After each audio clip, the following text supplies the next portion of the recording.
الحمدللہ رب العالمین الصلاة والسلام علی سید المرسلین اما بعد فاعوذ باللہ من الشیطان الرجیم بسم اللہ الرحمن الرحیم۔ امید کرتا ہوں کہ تمام ویورز، تمام دوست، احباب، بزرگ، بہنیں، بھائی سب خیر و عافیت سے ہوں گے، اور دعا ہے کہ رب تعالی ہم سب پر اپنی خصوصی رحمتوں کا نزول فرمائے۔ اس موضوع کا جو نام ہے وہ ہے کہ دنیا کی سب سے قیمتی گائیں۔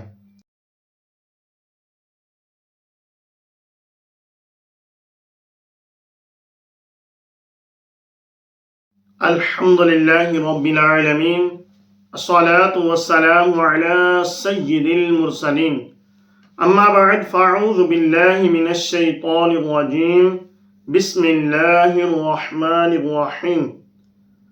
السلام علیکم ورحمۃ اللہ وبرکاتہ۔ امید کرتا ہوں کہ تمام ویورز، تمام دوست، احباب، بزرگ، بہنیں، بھائی سب خیر و عافیت سے ہوں گے، اور دعا ہے کہ رب تعالی ہم سب پر اپنی خصوصی رحمتوں کا نزول فرمائے۔ آج میں جو آپ کے پاس موضوع لے کر آیا ہوں، قرآن پاک کا بہت ہی پیارا واقعہ ہے، اور اس موضوع کا جو نام ہے وہ ہے کہ دنیا کی سب سے قیمتی گائیں۔ دنیا کی سب سے قیمتی گائیں۔ آئیے دیکھتے ہیں کہ گائیں کیسے قیمتی ہوئی، اور کتنی قیمتی ہوئی، اور اس سے کس کس نے فائدہ اٹھایا۔ واجب الاحترام دوستوں، بزرگوں، بھائیوں، بنی اسرائیل میں ایک نیک صالح شخص رہتا تھا۔ اس کی موت کا وقت قریب آیا تو اس کے پاس ایک گائے کی بچیاں تھی، جو اس نے جنگل میں جا کر ایک جھاڑی کے پاس چھوڑ دی، اور کہا کہ اے اللہ، اس کو میں آپ کے سپرد کرتا ہوں، اور جب میرا بیٹا بڑا ہو جائے، بالغ ہو جائے، کیونکہ اس نیک صالح شخص کا ایک بیٹا تھا اور وہ بچہ تھا، کہ جب میرا بیٹا بالغ ہو جائے، بڑا ہو جائے، تو یہ بچیاں اس کو مل جائے۔ یہ کہہ کر وہ شخص، وہ نیک آدمی، وہ اللہ والا، اس بچیا کو وہاں چھوڑ کر اور خود اپنے گھر آ گیا، اور اس دنیا سے رخصت ہو گیا، انتقال کر گیا۔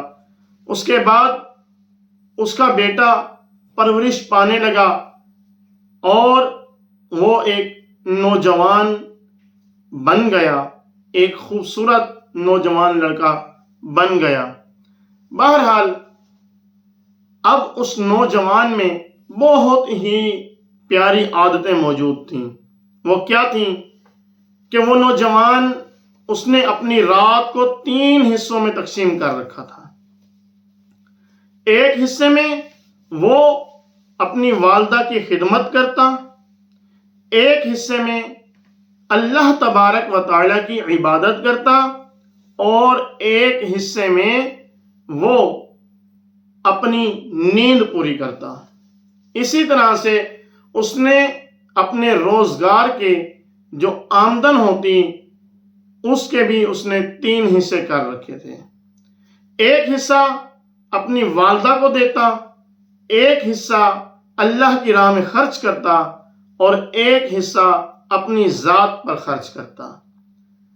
بہت ہی نیک اور متقی پرہیزگار وہ لڑکا، وہ نوجوان تھا۔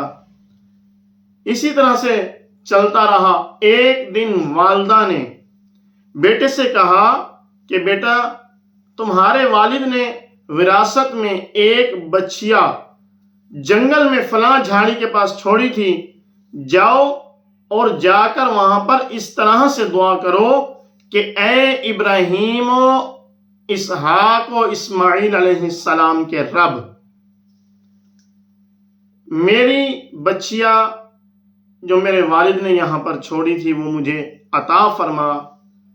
تو وہ نوجوان گھر سے چلا، جنگل میں پہنچا، جھاڑی جو والدہ نے نشانی دی تھی، اس جھاڑی کے پاس پہنچ کر اس نوجوان نے دعا کی ابھی دعا ختم نہیں ہوئی تھی، ایک خوبصورت گائے اس نوجوان کے پاس آ کر کھڑی ہو گئی۔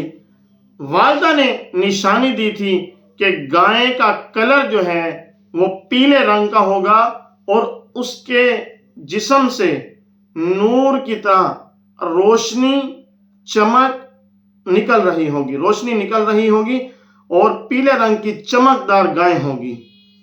اس نوجوان نے دیکھا جو نشانیاں والدہ نے دی تھیں اس گائے میں وہی نشانیاں پائی گئیں۔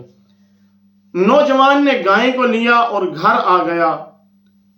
کچھ دن گزرے، والدہ نے حکم دیا کہ بیٹا اس گائے کو لے جاؤ اور جا کر بازار میں اس کو فروخت کر دو، اس کو بیچ آؤ۔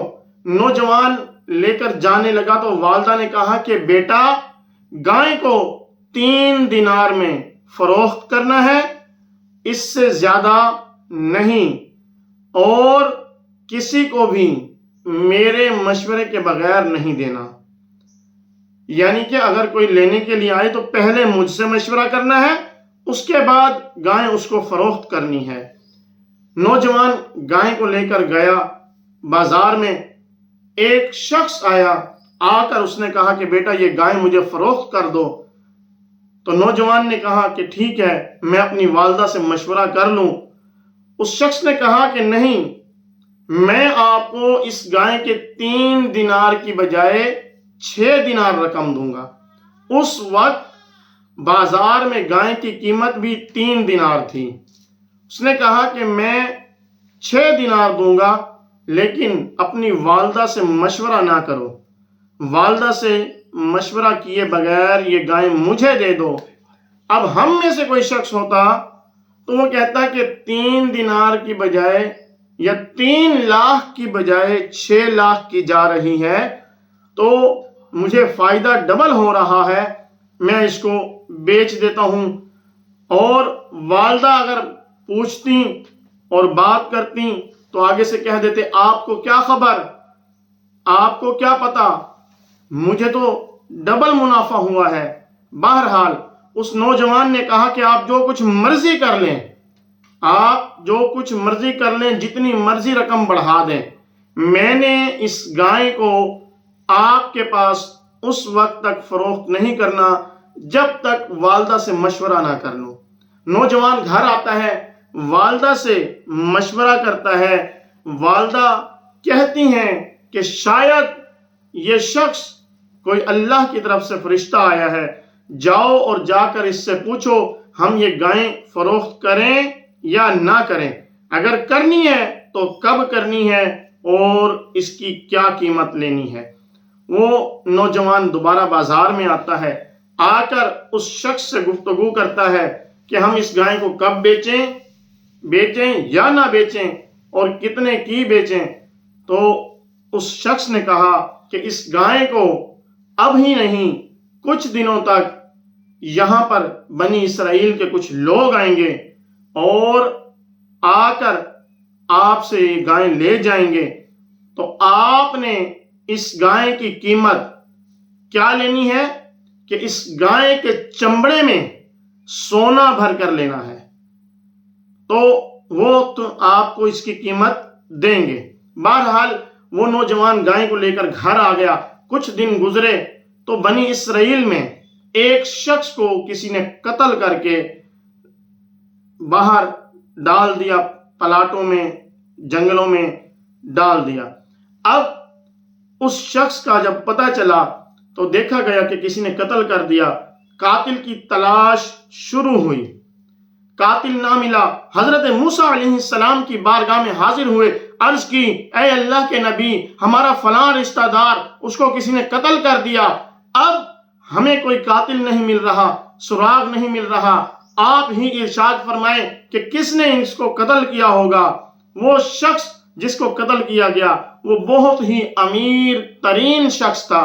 حضرت موسیٰ علیہ السلام نے اپنی قوم سے کہا کہ جاؤ اور جا کر ایک گائے لے کر آؤ، اس کو ذبح کر کے اس کی دم کی ہڈی یا گوشت یا ہڈی کوئی اور جسم کے حصے کی وہ اس کو مارو، تو یہ اٹھ کر بتائے گا کہ میرا قاتل کون ہے۔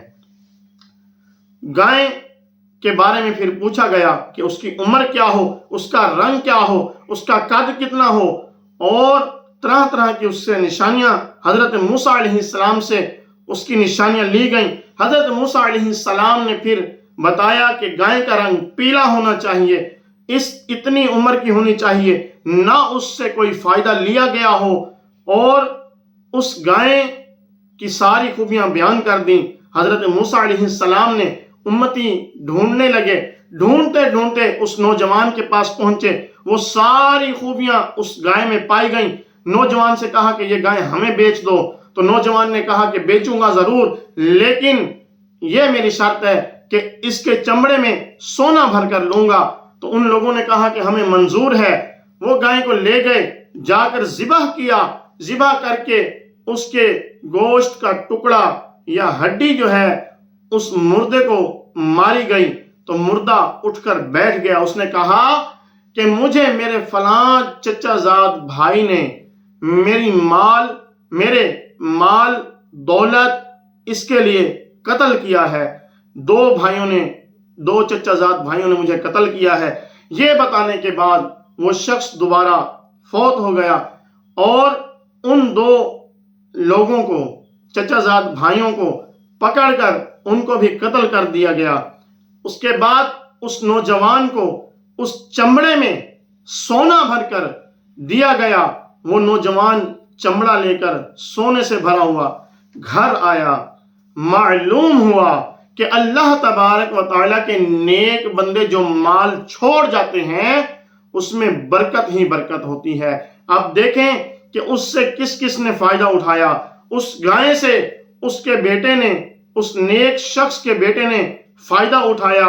اس گائے سے بنی اسرائیل کے لوگوں نے فائدہ اٹھایا۔